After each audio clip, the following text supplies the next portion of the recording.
నాటి బీఆర్ఎస్ మంత్రులు ఎమ్మెల్యేల సేవలో ప్రభాకర్ రావు అండ్ కో ప్రత్యర్థులు రియల్టర్లు వ్యాపారుల ఫోన్ల మీద నిఘా వరంగల్ జిల్లాలోని పర్వతగిరి కేంద్రంగా వార్ రూమ్ సూర్యాపేటలో మై హోమ్ కోసం 3 రోజులు డ్యూటీ నల్గొండ జిల్లా 3 బైపోల్స్ లో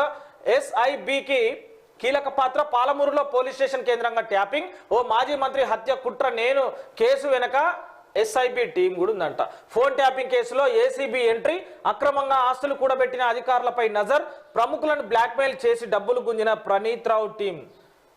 గుంజి ఇడిచిపెట్టాలి ఇట్లా చేసిన వాళ్ళని మాత్రం అయితే నిన్న ఫోన్ ట్యాపింగ్ విషయంలో మాత్రం కేటీఆర్ కూడా మాట్లాడడం జరిగింది స్పందించడం జరిగింది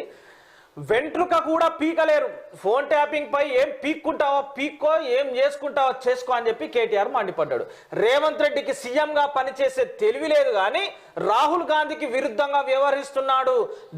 దానంపై వేటు కోసం అవసరమైతే సుప్రీంకోర్టుకైనా వెళ్తాం బీఆర్ఎస్ సికింద్రాబాద్ పార్లమెంట్ సెగ్మెంట్ స్థాయి మీటింగ్ లో వ్యాఖ్యలు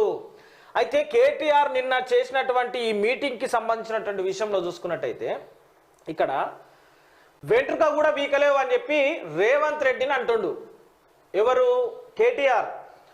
ఫోన్ ట్యాపింగ్ విషయంలో నువ్వు వెంట్రుక కూడా వీకలేవు నీకు దమ్మున్నది చేసుకో ఏం చేస్తావు చేసుకో దీంతో పాటు దానం నాగేందర్ని మాత్రం ఎట్టి పరిస్థితిలో వదిలేది లేదు దానం నాగేందర్ ఒక రౌడీ ఆ రౌడీకి నువ్వు సీట్ ఇచ్చి ఆ దినం సికింద్రాబాద్ నిలబెట్టాలని చూస్తున్నావు రేవంత్ రెడ్డి ఎన్ని చేసినా కానీ ఆయన గెలుపు విషయంలో కూడా ఆయనకి ఎట్లాగైనా కానీ సుప్రీంకోర్టు పోయి మాత్రం మేము ఆయన ఏం బట్టలు ఊడవిటలో అవి ఊడగొడతాం బీఆర్ఎస్ సికింద్రాబాద్ పార్లమెంట్ సెగ్మెంట్ సంబంధించినటువంటి మీటింగ్ లో కేటీఆర్ ఈ మాటలు చెప్పిండు కానీ కేటీఆర్ ఆ మీటింగ్ కు రాకముందే అక్కడ కూడా ఒక చిన్నపాటి గొడవ జరిగింది ఆడ గొడవ చేసుకున్నటువంటి ఎమ్మెల్యేల విషయంలో మాత్రం సిగ్గుచేట అని చెప్పుకోవాలి